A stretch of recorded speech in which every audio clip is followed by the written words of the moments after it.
안녕하세요. 베스트웨거 법인 대표 조이스 구입니다. 잘 지내셨나요? 네. 겨울이 되니까 벌레들 다 죽고 너무 좋은 것 같아요. 저는 시원하고. 오늘은 소셜 시큐리티에 대한 얘기를 좀 해볼까 해요. 뭐냐면 제가 이제 손님을 도와주다 보면 계산을 해보게 된단 말이에요. 그죠?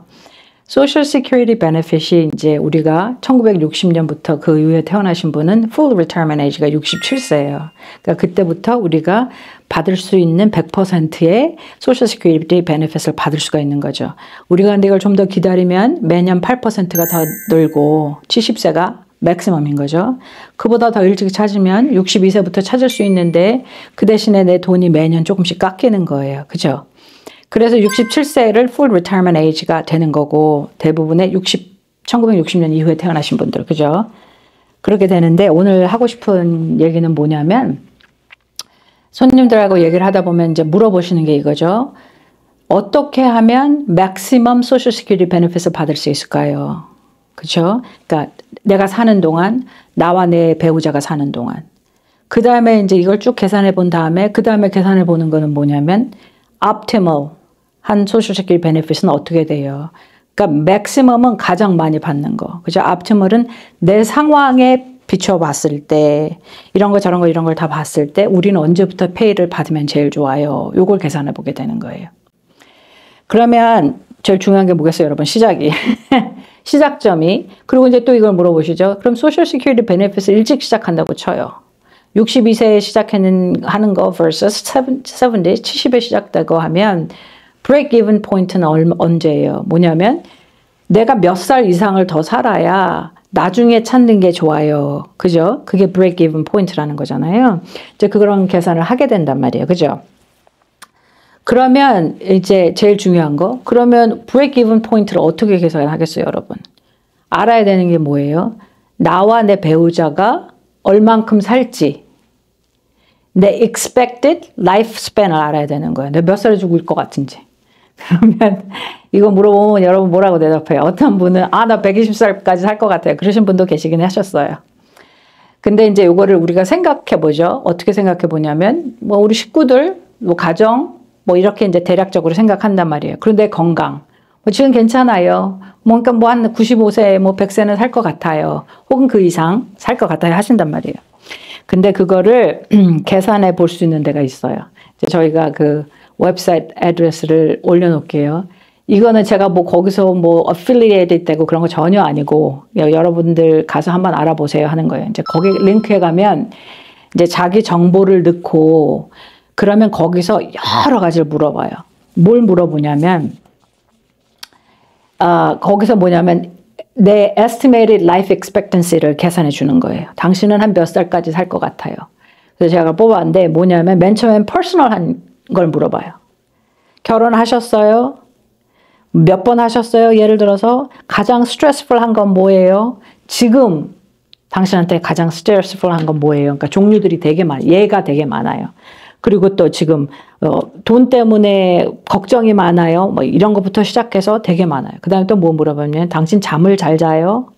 그리고 이제 공부는 뭐 중학교 했어요, 고등학교 했어요, 대학교 했어요, 마스터 했어요, doctorate 했어요. 이제 이런 걸 물어보고 그런 다음에 지금 일하는데 몇 시간 일해요, 일주일에? 이런 걸 물어봐요. 그리고 또 뭐 당신은 이제 삶을 보는 관점이 낙천적이에요? 아니면은 pessimistic, 비관적이에요? 그런 걸 물어보고 그 다음은 이제 이건 퍼스널한 퀘스천이겠죠. 퍼스널한 걸 물어보는 거고 그 다음엔 당신 라이프 스타일에 물어봐요. 술을 마셔요? 얼마나 자주 마셔요? 친구가 많아요? 커피 마셔요? 뭐 예를 들어 담배 펴요? 그런 거 물어봐요. 그런 다음에 퀘스천이 꽤 많아요. 그런 다음에 뭘 물어보냐면 뉴트리션에 대해서 물어봐요. 그러니까 당신의 몸무게는 어떻게 돼요? 키는 어떻게 돼요? 그 다음에 뭐 만든 음식들 있잖아요. 그런 걸 얼마나 자주 먹어요? 뭐 이런 거. 그런 걸 다 물어봐요. 그리고 그걸 쭉 물어봐. 그걸 쭉 물어보면서 이제 여기 저는 단 거를 굉장히 좋아하는데 단 거 자주 먹어요? 얼마나 자주 먹어요? 뭐 이런 거 다 물어봐요. 그리고 나서 이제 워크아웃은 자주 해요? 엑서사이즈 자주 해요? 그런 거 물어봐요. 그리고 나서는 이제 뭘 물어보겠어요? 메디컬을 물어봐요. 당신 건강은 어때요? 무슨 콜레스테롤이 어때요? 지금 운동을 하세요. 그죠? 그리고 뭐 화장실은 제때 가요. 뭐 혹시 diabetes. 그러니까 뭐라죠? diabetes가 당뇨가 있어요. 뭐 이런 걸 물어봐요. 그리고 가족력은 어때요? 이런 걸 물어봐요. 그걸 다 물어본 다음에 이제 점수가 아니라 그걸 다 대답을 하면 expected life expectancy, 그러니까 당신은 아마 몇 살까지 살 거예요를 넘버를 줘요. 이게 이제 리서치를 바탕으로 한 거고 메디컬 닥터가 하는 거니까 정보가 뭐 out of thin air 주는 건 아니에요. It's not like 그냥 생각나는 걸 주는 게 아니고 이제 그 리서치를 베이스로 해서 그런 퀘스천을 물어보고 라이프 익스펙턴시를 주는 거예요. 그러니까 이거를 보는 관점에서는 뭐예요? 여러분 이거 넣을 때 정확하게 내 생년월일 딱딱딱딱 해서 넣을 필요 없겠죠. 비슷하게만 하면 되겠죠. 내 정보를 너무 많이 주는 것도 사실 우리 원하지 않으니까. 근데 이제 포인트는 이거예요. 우리가 오래 사는 데 있어서 오래 살려고 하면 할수록 건강하게 살려고 하면 이런 게 중요하구나. 그런 관점에서 그 물음들을 보시면 좋을 것 같아요. 이걸 하고 나니까 이제 예를 들어 저와 저 남편 거를 하니까 저가 더 오래 산대요. 우리가 그렇게 기대를 하잖아요. 여자분들이 조금 더 오래 사는 걸 기대하잖아요. 그죠? 그러니까 그렇게 해서 그 expected 나이가 나오는 거예요. 그러니까 보통은 그냥 90세 정도까지를 해줘요. 뭐 이렇게 계산을 할 수 있지만 이런 것을 한 번도 해보시지 않은 분들은 해보는 것도 나쁘지 않은 것 같아요. 이게 어떻게 나와서 우리가 그렇게 살아요, 죽어요는 아니겠죠. 어떤 사람은 정말 너무 건강한데 아프신 분들도 있고 정말 아프신 것 같은데 오래 잘 사시는 분도 계시고 이러거든요. 사람의 일이란 알 수 없는데 그런데 이런 어떠한 statistics, 어떠한 이런 통계나 이런 거를 우리가 사용하는 이유는 뭐냐면 그 natural law가 그래서 그래요. 그러니까 수학에 law of large number라는 게 있어요. 그게 뭐냐면 우리가 그 샘플 사이즈를 키우면 결과가 항상 똑같다는 거예요. 그러니까 보험회사가 액추어리들이 돈을 계산할 때 보험료를 계산하고 그럴 때 생명보험이나 이런 걸 계산할 때 이제 그걸 보는 거잖아요. 누가 죽을지는 모르지만 이만한 사람들이 있는 중에서 85세가 되면 몇 명은 죽는다는 거는 똑같다는 거예요. 그게 변하지는 않는다는 거죠. 대체적으로. 그렇기 때문에 이제 그런 걸 바탕으로 해서 이러한 어떠한 그러니까 이제 물음들이 만들어지고 그 대답을 가지고 내가 얼마나 살지가 이제 계산되어지는 거죠. 그런 의미로 사용해 볼 수 있겠다.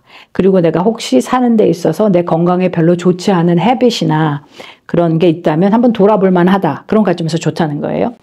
여튼 그래서 나는 90으로 생각하든 100으로 생각하든 그 넘버가 정해지면 그거에 맞춰서 계산을 해보는 거예요. 그러겠죠.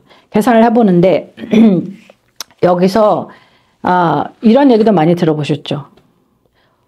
소셜 시큐리티 베네핏은 한 6만 정도까지가 제일 효과적이고 월급이 그 이상 내면은 내가 받는 게 아니고 다 남 주는 거다. 그러니까 못한 사람들한테 주는 거다. 그런 얘기 들어보셨죠? 그게 뭐냐면 소셜 시큐리티 베네핏 계산하는 것 자체도 우리 텍스처럼 프로그레시브로 계산이 되어져요. 그러니까 뭐냐면 그 계산하는 방법이 처음 얼마 번 거는 그거를 멀티플라이 곱하는 거가 큰 포션을 차지하는 거예요. 현재는 이렇게 돼요. 2025년도에는 이거 우리 매달 받는 인슈런스 어마운트가 되는 거죠. 우리가 풀 리타이먼트 에이지라고 했을 때 만약에 내가 1,000불을 받아. 1,000불이 계산되어지는 거가 이제 이게 밴드 포인트라고 하는데 세 가지로 나뉘어서 계산이 되어져요. 그게 뭐냐면 0부터 1226불까지. 그거는 거기다 90%를 곱하는 거예요. 그러니까 무슨 얘기냐면 월급이 작았던 사람들 있잖아요. 작았던 사람들한테도 기본적인 거는 주겠다는 게 관점인 거예요. 예를 들어 우리 계산을 해봅시다. 6만 불을 받았어 내가. 우리가 이제 그 소셜 시큐리티 베네핏을 계산할 때 가장 높았던 35년 거를 에버리지를 한다고 그랬잖아요. 근데 가장 높았던 35년 거는 인덱싱을 하는 거야. 그러니까 인플레이션 레이트를 적용해가지고 계산이 되어지는 거예요. 어찌 되었거나. 우리가 그걸 계산했더니 나는 35년 동안 6만 불을 계속 냈다고 쳐요. 그렇게 안 되겠지만 그러면 6만 불을 35로 계산을 하고 그죠? 그러면 그게 2.1 밀리언이 돼요. 그러면 2 밀리언을 갖다가 나누면 35년 동안 그렇게 되는 거니까 매달 베네핏이 5,000불이 되어야 돼요. 5,000불이 돼야 되는데 이거 5,000불을 다 주는 게 아닌 거죠. 그러니까 거기에 멀티플라이어를 3가지로 나눠서 해서 돈을 주게 되는 거예요. 그러면 이거를 계산해 보면 35년 동안 6만 불 에버리지로 낸 사람과 15만 불 예를 들어서 35년 동안 맥시멈으로 냈다고 쳐요. 소셜 시큐리티 베네핏 텍스를. 그 사람들의 monthly benefit 차이는 별로 안 나요. 6만 불일 경우에는 2,703불, 15만 불 했을 경우에는 3,841불. 그럼 그 생각에 돈을 2배도 더 냈잖아, 텍스를. 그죠? 텍스를 2배도 더 냈는데 그렇게까지 많이 차이는 나지 않는 거예요. 그렇게 이제 소셜 시큐리티 베네핏이 그렇게 계산되어지는 거는 다시 말해서 이제 그 어떠한 인컴이 어느 정도 되는 사람들을 이제 서포트 해주는 거죠. 위에 있는 사람들이 서포트를 해주는 시스템이란 말이에요. 이제 그렇게 계산이 되어지고 그런데 이게 차이가 나는 경우 내가 심플리 우리가 부부 있고 결혼한 것도 한 번이고 그죠? 뭐 디보스도 안 했고 그리고 우리 둘 다 살아 있고 그러니까 미망인이 된 것도 아니고 그리고 자녀들은 다 장성했어. 그러니까 우리 두 사람만 있다고 하면 제일 간단한 케이스가 되겠죠. 그러면 이제 맥시멈을 계산하기도 좀 쉽고 옵티멀을 계산하는 건 뭐예요? 옵티멀을 그러니까 우리 두 사람한테 제일 좋은 거는 우리가 사는데 이럴 것 같은데 언제부터 찾는 게 좋을까요? 우리 건강 상태는 이렇고 우리 돈 상태는 이렇고 뭐 이렇단 말이에요. 그러면 제가 이제 그 break even analysis를 보여주고 이제 결정을 하시게 되는 거예요. 언제부터 하는 게 좋겠다. 그죠? 근데 여기서 여러분 좀 생각해 두면 좋은 것 같은 건 이거예요. 소셜 시큐리티 베네핏이 우리가 평생 일을 하면서 내는 소셜 시큐리티 텍스를 바탕으로 주는 거잖아요. 그리고 이게 보험이란 말이에요. 그죠? 우리 저번에 얘기한 대로 보험이라고 하는 것은 사실 없을 거를 대비해서 우리가 하는 거거든요. 그러니까 많은 경우가 이거를 찾는데 맥시멈으로 돈을 받고자 결정하는 건 아니에요. 그리고 이제 인슈런스라는 건 again 이게 지금 나한테 이렇게 찾는 게 좋은 것 같은데 특별히 이제 뭐 디펜던트가 있거나 뭐 스파우스가 있거나 아프거나 뭐 하여튼 여러 가지가 있게 되면 이 작은 금액이 굉장한 차이를 만들 수가 있어요. 그래서 이제 복잡한 케이스일수록 더 이 계산을 해보죠. 이유는 뭐냐면 소셜 시큐리티 사무실에 가면 거기서는 이런 베네핏을 어떻게 하면 제일 좋아요라는 계산을 해주는 데가 아니에요. 사실 그 사람들은 그렇게 하지 못하도록 되어 있어요. 그렇기 때문에 이제 어드바이저들이 이제 도와주게 되는 거거든요. 그러면 인슈런스라고 하는 거는 내가 언제부터 내가 할 수 있는 동안, 그러니까 내가 일을 하는 동안에는 사실 인슈런스가 없어도 되겠어라고 생각을 하면 계산하기가 좀, 그러니까 그 계산이라기보다는 베네핏을 신청하는 거가 언제가 좋을지 결정하는 데 좀 도움이 될 수 있어요. 여기에서 이제 조금씩 복잡해지는 거는 뭐냐면 나와 내 배우자가 나이 차가 많이 나거나 내가 이제 widow, 내가 미망인이 되었거나 내 배우자가 돌아가셨거나 그런데 이제 자녀가 있거나 그러면 이제 이걸 언제 파일링 하느냐에 따라서 금액 차이가 많이 나기도 해요. 그러니까 이거는 좀 혼자 하기는 힘들고 도움을 받으셔야 되겠죠. 그러면 이제 제일 맥시멈 이 받는 경우 맥시멈을 받으려고 하는 경우가 65세, 67세 혹은 70세가 아닌 경우도 많아요. 그럴 경우에는. 왜냐하면 dependent benefit이라는 게 있고 spousal benefit이 있고 뭐 이렇게 되기 때문에. 그리고 이제 없는 것 같지만 사실 또 있게 되는 게 뭐냐면 우리 이제 자녀들 중에 이제 disable, 그죠? 자녀들 중에 도움이 필요한데 이제 장성한 자녀들, 어린애들 말고 그렇죠? 장성한 자녀들이 있을 수 있잖아요. 그런 사람들에게 주는 베네핏도 사실은 내가 내는 텍스에 따라서 적용이 되는 거거든요. 그렇기 때문에 이제 우리가 좀 롱텀으로 보게 되면 소셜 시큐리티 텍스를 내는 거가 그냥 나는 받을 혜택 하나도 없는데 혹은 내가 받을 혜택이 굉장히 작은데 내는 것은 아닐 수 있어요. 그러니까 이게 되게 의외인 경우들이 되게 많아요.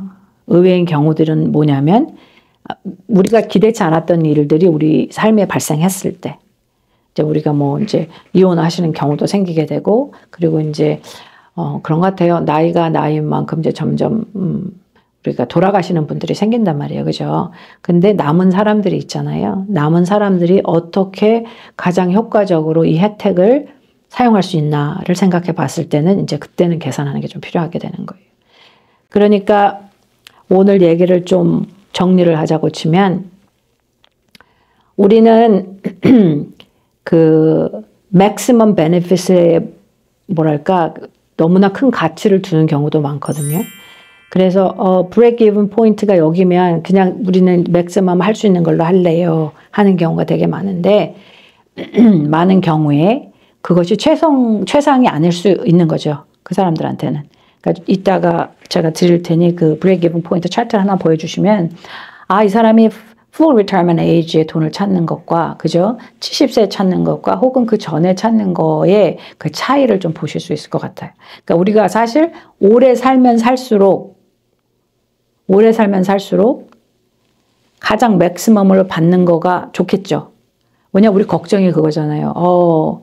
나 되게 오래 살 것 같은데 돈이 모자라면 어떡하지? 그래서 사실 이런저런 계산을 해보시는 거거든요.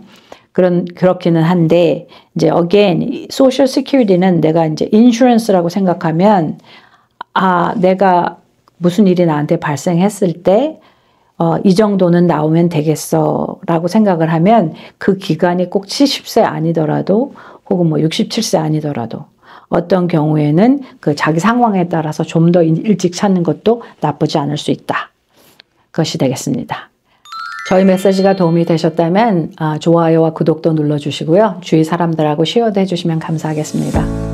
오늘도 함께 해주셔서 감사합니다.